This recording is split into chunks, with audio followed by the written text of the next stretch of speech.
Kalau orang punya kasih Bapa, dia akan nurut sama firman. Kalau orang tidak punya kasih Bapa, dia tidak akan tunduk nurut sama firman.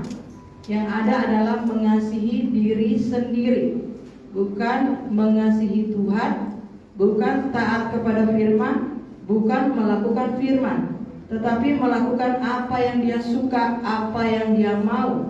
Tunduk kepada kemauannya sendiri, bukan tunduk kepada firman Tuhan. Melakukan kemauannya sendiri, keinginannya sendiri, bukan kehendak Bapa, bukan firman Tuhan. Jadi atas dasar kasih. Jadi buah Roh Kudus yang pertama adalah kasih. Yesus datang ke dunia jadi manusia karena kasih. Dia mau mati dan membayar dosa kita di kayu salib karena kasih. Bapa mengorbankan anaknya atas dasar kasih. Makanya Yesus katakan kepada murid-muridnya, jika engkau mengasihi aku, engkau akan menuruti aku. Tuhan Yesus sudah berulang-ulang berfirman di gerejanya GPPS Blessing, jika engkau mengasihi aku, engkau akan menuruti firman-Ku. Jadi orang yang mengasihi Tuhan Yesus, dia akan menurut sama firman. Nurut itu buahnya, nurut sama firman. Kalau nggak ada kasih, nggak bisa, saudara, nggak bisa. Itu buah Roh Kudus, ya. Jadi lihat dia masuk dari pintu mana. Kalau masuk dari jemaat, jadi anggota kerajaan surga, sudah lewat pintu Yohanes 1 ayat 12, Yohanes 3 ayat 3, 4, 5, Roma 10 ayat 9, 10, Wahyu 3 ayat 20. Banyak amat ya, satu aja udah bisa selamat. Saya satu ayat aja saya selamat jamaah kudus. Matius 3, ya saudara, lewat firman, lewat Yesus, menerima Yesus sebagai Tuhan dan Juru Selamat, pasti yang menerima, yang kita terima adalah kasih-Nya dulu, pengampunannya, ya, kasih-Nya dulu, pengampunannya, kesembuhannya, penerimaan dari Dia itu ada. Contohnya aja Paulus, ya, sudah ada semua contohnya. Kalau saya cari apa buktinya dia udah ketemu Yesus, ketemu cahaya, dia bertobat. Dari yang pembenci Allah jadi mengasihi Allah. Jadi dari pembenci gereja Tuhan, pembenci hamba Tuhan, pembenci jemaat Tuhan, jadi yang mengasihi Tuhan Yesus, mengasihi gereja, mengasihi hamba Tuhan, mengasihi jemaat, bahkan mengasihi teman-temannya yang sudah membenci dia. Itu buah, itu bukti orang sudah selamat. Karena ini yang tuliskan dia. Oke? Galatia 5. Hidup menurut daging atau menurut roh, kita baca bersama-sama. Semua kita sudah tahu firman Tuhan. Perintah Tuhan adalah kita melakukan perintahnya, melakukan firman yang melakukan kehendak Bapa. Ya, melakukan Tuhan hanya tuntut melakukan. Maksudku ayat 16 ialah hiduplah oleh roh, maka kamu tidak akan menuruti keinginan daging. Kita ini hidupnya harus nurut roh. Kalau kita nurut roh, maka kita tidak akan menuruti keinginan daging. Orang hanya bisa pertama kali terima Yesus di jamah Roh Kudus itu bertobat kalau dia dijamah Roh Kudus dan diinsafkan oleh Roh Kudus. Karena Roh Kudus itu akan masuk ketika seseorang membuka hatinya, pintu rumahnya, dan menerima firman. Dan kalau firman sudah ada di hati, berarti Roh Kudus sudah masuk di dalam hati. Dan Roh Kudus itu menginsafkan orang yang berdosa ini. Kalau di dalamnya dia udah terima firman, sudah terima Roh Kudus, tapi kalau dia belum insaf, berarti dia sengaja mengeraskan hati, sengaja menjuhulkan dirinya, sengaja membebalkan dirinya, sengaja membodohi dirinya, sengaja mengeraskan hatinya seperti Firaun. Kau keraskan hatiku, keraskan, ku tambah keraskan. Karena semua orang punya kehendak bebas. Dia bisa bikin hatinya itu lembut, nurut, taat, atau dia bisa bikin biasa-biasa aja sih. Gitu ya. Emangnya gua pikirin. Bodo amat, bisa. Kalau nggak punya kasih Bapa bisa. Kalau tidak mengenal Yesus yang mengasihi dia dan berkorban untuk dia, orang bisa seperti itu. Saya juga bisa. Karena semua kita punya kehendak bebas hati. Makanya Rasul Paulus katakan, maksudku ialah hiduplah oleh roh. Keinginan roh itu, roh ya, roh Allah. Allah itu roh. Saudara ini roh. Kalau betul saudara udah terima Yesus, rohmu sudah hidup. Ya, ceknya sama firman aja. Ya, kalau Anda baca firman dan Anda pelaku firman, Anda anggota kerajaan surga. Ya, dan ikuti roh itu. Roh itu kasih. Ikuti roh itu, Roh Kudus itu kasih. Keinginan, katakan ikuti keinginan roh. Ya. Kalau orang belum terima Yesus, dia nggak ada roh Allah. Waktu saya pertama kali terima Yesus lahir baru di zaman Roh Kudus, saya tidak disuruh baca firman Tuhan. Saya tiap hari baca firman tanpa disuruh. Saya sudah setiap minggu ibadah sebelum saya lahir baru.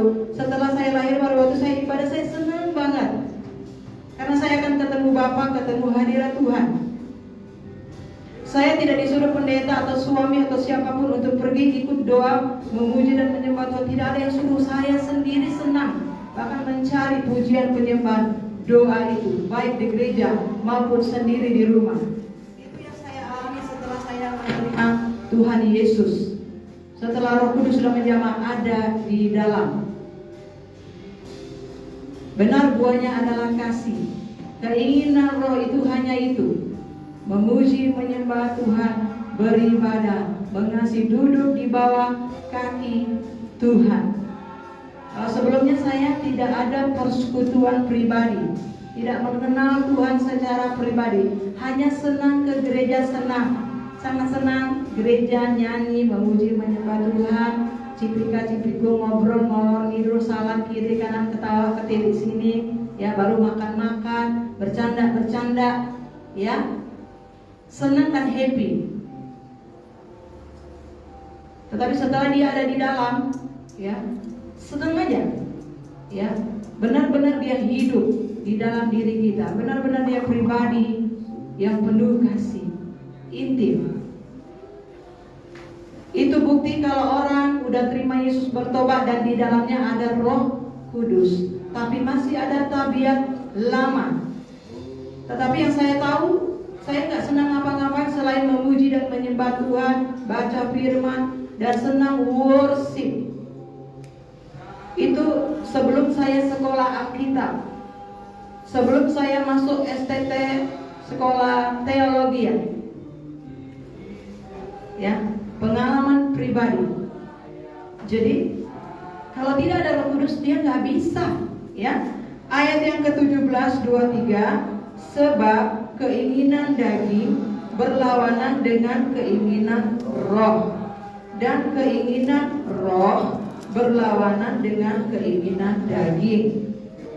Karena keduanya bertentangan, sehingga kamu setiap kali tidak melakukan apa yang kamu kehendaki. Mungkin hatimu baik, ya. Saudara tahu, saya mau bertobat lah, saya mau hidup suci, saya tahu lah.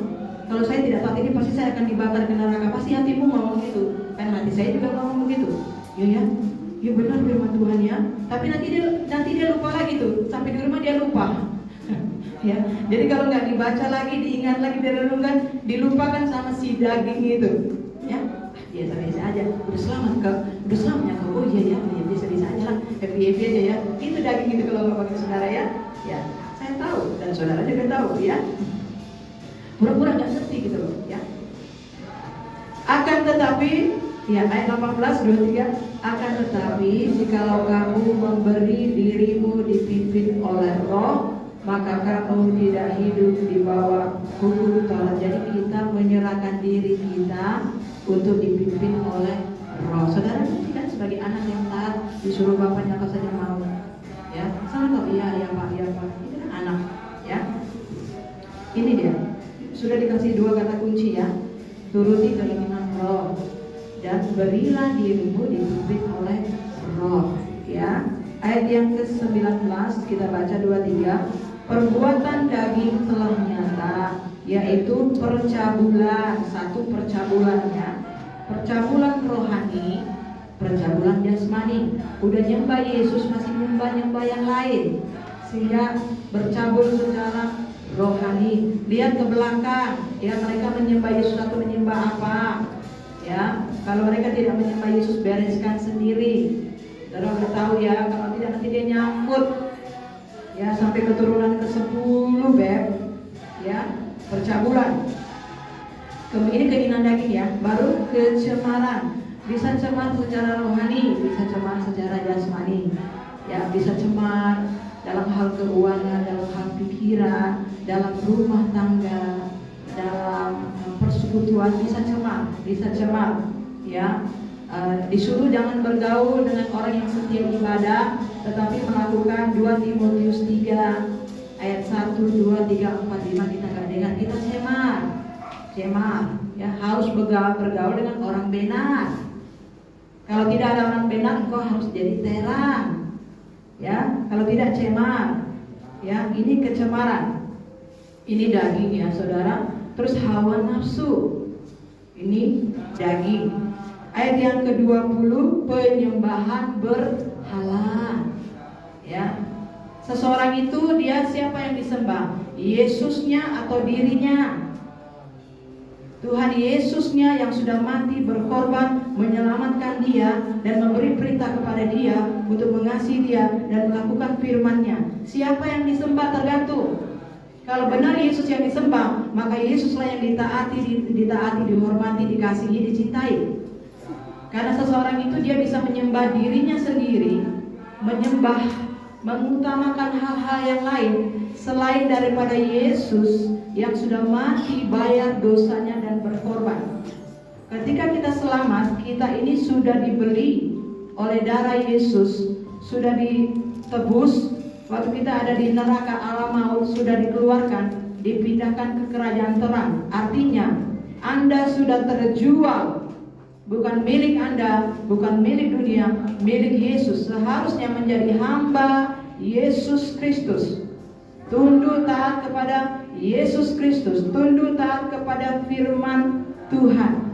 Ya, kalau ada berhala-berhala silakan dibuang. Ya, nanti waktu pindah alam dia ikat. Teman-teman udah terbang sampai ke atas, dia hanya terbang sampai di tengah-tengah atmosfer surga tingkat 1, tingkat 2, tidak bisa naik sampai kerajaan surga karena ada tali tambang yang mengikat dia ke bumi dan akhirnya dia terlempar ke api neraka waktu dia rape, ya. Dengar baik-baik, waktu dia rape, ya. Justru Tuhan mengasihi kita, ya, supaya kita benar-benar selamatlah di bumi, selamatlah di alam roh. Waktu rape bisa sampai ke surga, tidak ada penghalang, ya. Penghalang itu pasti berhala, saudara. Yang kita utamakan lebih daripada Tuhan, ibadah, pengabdian, pelayanan kepada Tuhan. Ya, saudara yang terkasih, di dalam saya tidak ada yang lain, tapi karena tadi pujiannya itu kan setia, ya. Nanti ya, sebelum sampai setia kita ini dulu, karena memang belum sampai. Kemudian penyembah berhala yang sihir. Saya percaya di sini tidak ada yang itu, ya. Perseteruan.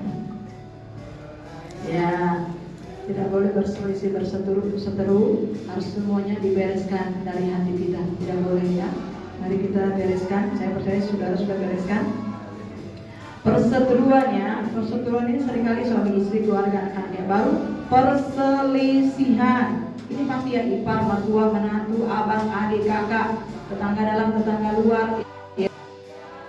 Perselisihan, ya. Ya, haleluya. Baru ini dia, iri hati, ya. Satu saja bisa jadi pembunuh, ya. Mungkin yang lain tidak punya, tapi kalau ada iri hati tidak buang, ya. Kenapa dia bunuh teman perempuannya? Karena satu ini aja saudara, ya. Itu sudah sekolah pendeta, sudah jadi pendeta, isinya satu itu dia tidak bisa buang. Tapi dia podcast beritakan Injil, melayani bersama. Dan waktu itu perempuan ini kok pintar kali ya, kok nggak tahu ya dia mau dibunuh. Ya. Makanya kaum muda melihat seseorang, menilai seseorang dari apa? Dari B-U-A-H. Buahnya apa? Kan itu teman ngobrol. Dia ajarin Anda bertobat atau tidak? Jangan dia cuma pada aja pelayanan di mimbar, dia bisa WL singgah khotbah ngajar. Waktu ngobrol hari-hari dia suruh kau bertobat atau tidak? Dia suruh kau setia ibadah atau tidak? Dan dia melakukannya atau tidak? Oh, dia ada buah. Dari buah perilakunya apa? Iya, kan saudara bisa